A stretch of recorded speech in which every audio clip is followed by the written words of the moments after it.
Welcome back. Jose Otero here with Per Schneider and Denis Dyack, Hello. very special guest. So, Denis, I know that Metal Gear Solid, The Twin Snakes, is probably one of the most substantial remakes I've seen of any franchise. And it came out in 2004, but obviously this wasn't pitched in 2003. Like, when did this happen? How did this meeting take place where Silicon Knights gets picked? It's funny. It's very similar to the Eternal Darkness pitch. It was a game that I had no idea we were going to do until I left Nintendo. So we had just finished Eternal Darkness, and I'd flown down there. I remember it was in the summer. It's really, really hot. And my birthday's in July, and my birthday was actually in Japan. And I was sitting down at the table thinking about our next pitch and what game we were going to do with Nintendo. And we had some ideas lined up, and I was getting ready. And we're in the cafeteria. Nintendo's got this cafeteria where I sat down and just had my little box of like sushi and stuff that I was eating. Mm-hmm. And then Mr. Miyamoto came down and sat beside me, and I was like, okay. And then I was like, and we talked a little bit, and Mr. Miyamoto speaks good English. And then Mr. Iwata sits down, and I'm like, okay, what's going on? This was still HAL Labs Iwata, not running the company Iwata at that time, or? It was. No. Well, this is 2000. What? 2003? No. Then he was already in charge. He was the president. Okay. He was the president. He was selected. He was the one. Mr. Iwata was the one that came down to Silicon Knights. He was the first person to visit Silicon Knights from Japan and recommended we become a second partner. Oh wow. Okay. Yeah, and we had some paintball and some air. Oh, in airsoft. Canada? You had in Canada. You shot Iwata? Ice wine. We were playing. We had some fun times. It was good. Ice wine involved. Oh, ice wine. Yeah, Absolutely. yeah. I'm a huge. Well, Niagara area is some of the best ice wine in the world. That's right. He breaks out. He's got like a little flask of Iniskil in I should his have brought pocket some. I should have brought some, but I didn't. I didn't this time. If you guys are ever in the area, come on down and we'll teach you some good ice wine. And so they sit down, and I just sort of sat back, and I'm like, oh, what's going on? And so Mr. Miyamoto looks at me, and he goes, Denis, how would you like to do a Metal Gear game? And I sat back, and I was totally shocked, absolutely shocked. I think you went, woo! Well, I was just kind of like, what? I actually, my response was, I didn't even answer the question. I just said, Mr. Miyamoto, how's that even possible? That's what he heard. That's a Konami game. And then, but he was waiting for that, and he goes, yes. And I was just talking to Mr. Kojima, and we've been talking for a while, and we would love to do a Metal Gear game on the Nintendo system, but he's too busy with Metal Gear 3. And that was the conversation we just had. And he said, I wish we could do it, but we just don't have the manpower. And Mr. Miyamoto said, but then I had this idea, Denis, that you could be the manpower. and I was like, really? And he goes, yes. Would you be interested? And I went, yes. He goes, good, because we're going to get on the bullet train and we're going to go down there tomorrow. Wow. And so I went to Japan for my birthday, which I was pitching all these products, and Silicon Knights was waiting for me to come back. I came back home. So we were in Tokyo like the next day. We had this big meeting, and no one from Nintendo or Konami had met each other before. So this was a big deal. And I'm sitting here just, kind of, frankly, a lot younger, really appreciating, like, Mr. Yamauchi's there, like, everyone's there. And, Mr. Yamauchi was not there. He was there in the cafeteria that day where I met him. I got a picture with him, actually. Wow. So that was where he was saying goodbye to everyone after he retired. Okay. But everyone was all meeting and talking in this meeting about how we're going to do this product, and everyone was nervous. I don't know if Mr. Miyamoto was nervous, but everyone. He's a pretty cool cat. He never gets nervous. I was just sitting there. It was just like, I remember one of the translators at the end of that meeting goes, "Can you believe how much power was in this room?" I was like, "Dude, I'm just happy to be here." So the deal was done in that, and I flew back home, and people go, "So what game are we doing?" I go, "Metal Gear Solid," and they're like, "What?" And then 10 days later, I took like 25 people to Tokyo, and we flew down, and we met with the Konami team, and we just sucked in everything we could. Metal Gear came back, and the project started. Was there apprehension that you do a remake, or did people just say... Terrified, because it was the first game we'd ever created that wasn't our own content. Yeah. We're going to be working with this big movie director, Kitamura-san, who I loved his movies. I loved Versus, and it just so happened that he directed the cutscenes, right? Metal Gear, Just for people who haven't played it. Yeah, so he directed the cutscenes. We implemented and put the cutscenes in the game. And I had literally, because I'm a huge fan of Japanese horror, and the fact that it was samurais versus ninjas, or samurais versus zombies in Versus, I just love that movie. Yeah. And suddenly, I'm meeting the director of this movie I just watched like a month ago, and I'm just like, this is just... And he speaks perfect English with an Australian accent. What? Because he learned to speak English in Australia. That's awesome. Yeah, and he's talking, and finally... After he was talking, I go, your English is amazing. And he goes, yes. And he goes, you're probably wondering about my accent. I go, yes. And he goes, well, I learned English in Australia. And I'm like, okay, that makes sense. It's really cool. Wow. Yeah. So we got all together and we did all this stuff. And we were terrified.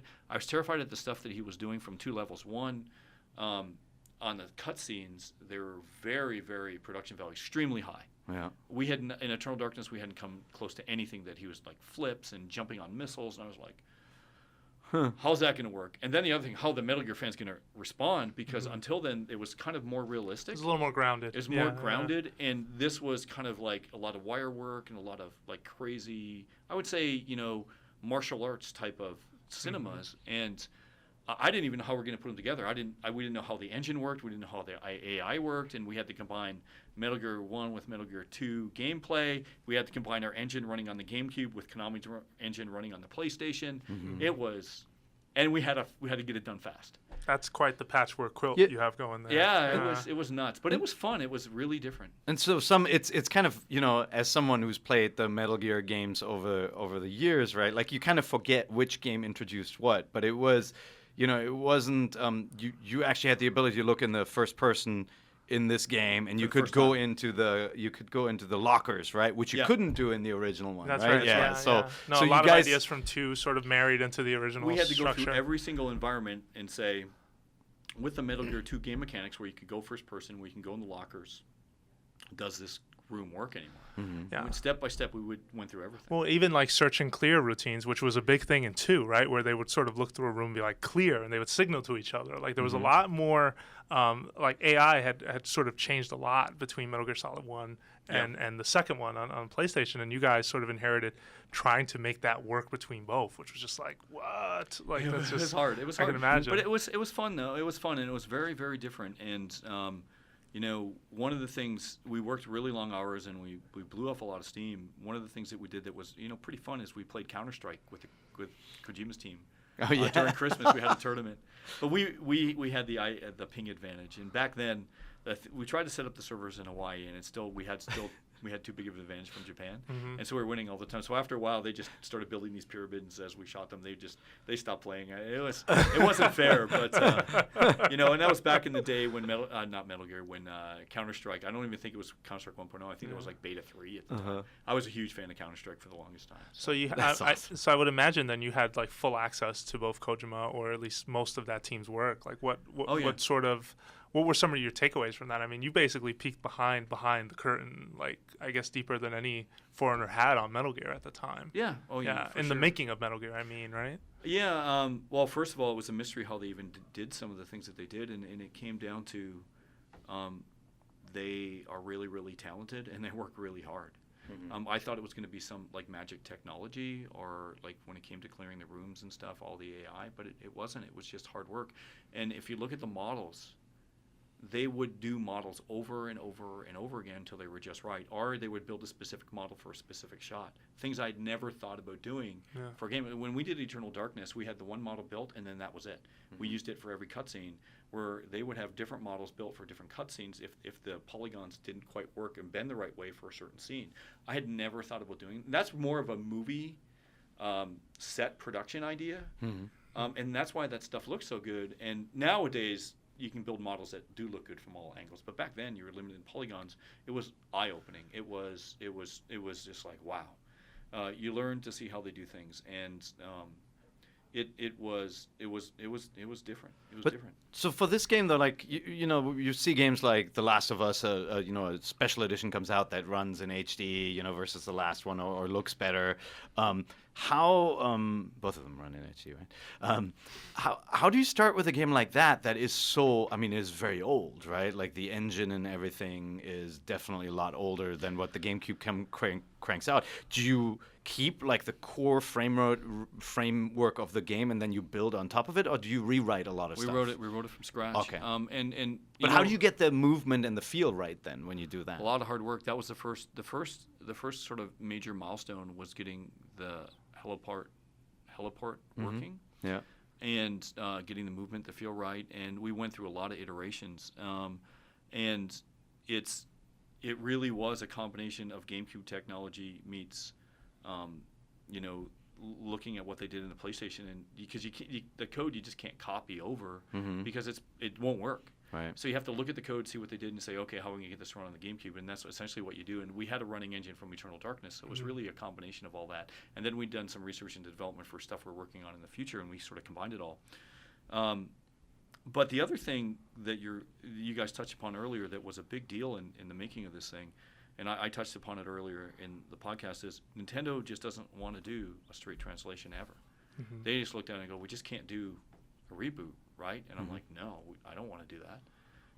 There's other people who can do it better than we can. They're like, right, we need to create something totally new. We need you to do something that's more than just a remake. So we wanted to give the Nintendo fans something that was really different, why we combined both gameplay from 1 and 2 and why those cutscenes were totally redone, because it was meant to be a different experience. Sure. And I can't think of another remake that's been that extensive still. There's very few anyway. None come to mind so quickly. That was like a lot of stuff. Well, and it was back in a time too where the generational leap was significant. Yeah. Like you went from the early PlayStation and what polygons were doing then versus, PlayStation 2, Xbox, and the GameCube era, like night and day, like visually huge difference. Whereas now we don't really notice as much of a difference, at least at first. Sometimes we go back and look at something on PlayStation 3 or 360 and go, oh my God, it looked like that.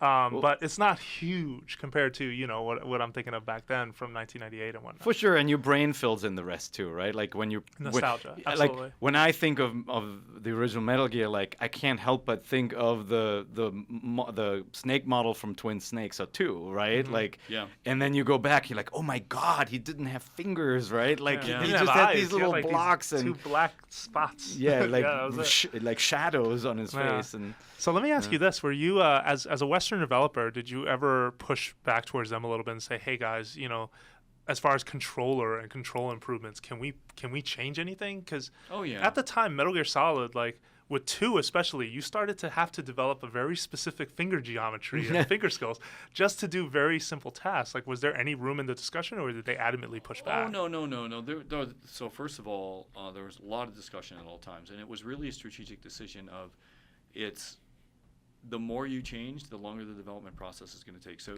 it's also, so what our suggestions would be limited by how much time we had to get the game done. That's right. And so would we have liked to suggested a lot of change? I think Konami and, everyone, like Kojima-san and his team, everybody would have liked to do more change. But then we're looking at a 3-year project, and at that point you're like, why were we making this? Why don't we just do something ground up, something new from the ground up? Which those discussions happened a few times too. When talking about, hey, I'd love to do a collaboration with Kojima sometime in the future. Back, I don't know if you guys remember those conversations back when we were working on Metal Gear. Like next time we did something, we'd want to do something original. And those are the kind of things that it's just really hard to, retrospective's 2020, and you can look at something and criticize, say, I really wish we could have done these things better. Like for me, Eternal Darkness, I look back, and the fact that the magic system, by running around the circle, the magic would come back. That was my most hated thing about that game. I really don't like that economy of the magic and the sanity and the health. And we had ideas. We had more ideas for it. It's just time. Yeah. And, you just have to release it. And so Metal Gear and all projects suffer from the same thing. It's never finished. It's just released. And you do the best you can with it. Absolutely. Hope that makes sense. Yeah. No, it absolutely does. No, even in our business, sometimes there's just something you have to kind of put out because it's time, right? Well, we call it the minimum viable product. Is that what we call it? Yeah. Hopefully you create something MVP. better than that. It's an than MVP. the MVP. You got That's the it. MVP. Yeah. You are the MVP. So it makes Okay. you feel almost proud. So then post Twin Snakes, were you guys thinking at all of continuing work on GameCube, or at that Yeah. time was when you Yeah. had your heart set on Two Human? Is that sort of what was going on? Yeah, and well, that's so we thought about Two Human, and really what started to happen then is, a lot of people think this is a big mystery. We've talked about it openly, and I remember back when Matt was here, we talked about it. Nintendo started really going towards smaller party-like games, Mm-hmm. and as much as we got along together great. It's not the kind of games that I made, and I didn't know how to make a party game, and I'm a big believer in, if you're being true to your partners and being true to yourself, you got to create stuff that you love. And I had a hard time feeling, how do we fit into that universe anymore? Because everyone was talking at the time from Nintendo, no more big stories, no more, and they would talk about those things, and I'd just be like, how do I fit into this world? Yeah. So this was GameCube era, sorry, or this was post yeah, GameCube? It was GameCube. It was right at the end of the GameCube era. Yeah. Okay, got Yeah, it. and that's why we split. Actually, there wasn't any major disagreements. We loved working together. And they had seen the Two Human concepts. I mean, Oh, you of came up course. with those during the N64 days, even. When they became a second party, they loved Yeah, Two Human. It's yeah. not. It wasn't a matter of not liking the concept. They were on board with it.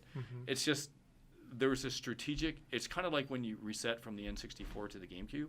It was just a unilateral decision of the company saying we're going to do these things, and when they started looking towards the Wii, which is the direction they were going, and look at the games that came out on the Wii. They weren't games like Two Human.